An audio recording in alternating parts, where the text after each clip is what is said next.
Kanpur test শেষে বাংলাদেশ দলের dressing রুমের সামনে এভাবে সাকিব আল হাসানকে সংবর্ধনা দিয়েছেন বাংলাদেশের ক্রীড়া সাংবাদিকরা, বিশেষ করে যারা ভারতে এসেছেন এই ক্রিকেট সিরিজটা কাভার করতে। সাকিবকে সংবর্ধনা দেবার একটাই কারণ, তিনি অবসরের ঘোষণা দিয়েছেন টেস্ট ফরম্যাট থেকে। যদিও তিনি ইচ্ছে পোষণ করেছেন মিরপুরের হোম অফ ক্রিকেটে দক্ষিণ আফ্রিকার বিপক্ষে সিরিজের প্রথম টেস্টটা খেলে অবসর নিতে চান তিনি। কিন্তু সাকিবের এই ঘোষণার পর বিসিবির প্রতিক্রিয়া, যুব ও ক্রীড়া উপদেষ্টার বক্তব্যের পর আসলে ধোঁয়াশা কিন্তু রয়েই গেছে। আসলেই কি সাকিব দেশে গিয়ে অবসর নেবার সুযোগ পাবেন কিনা?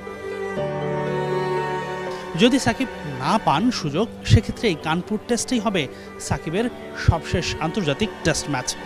সেজন্যই ভারত সফরে আসা বাংলাদেশের ক্রিকেট সাংবাদিকরা সেই সুযোগটা হাতছাড়া করতে চাননি।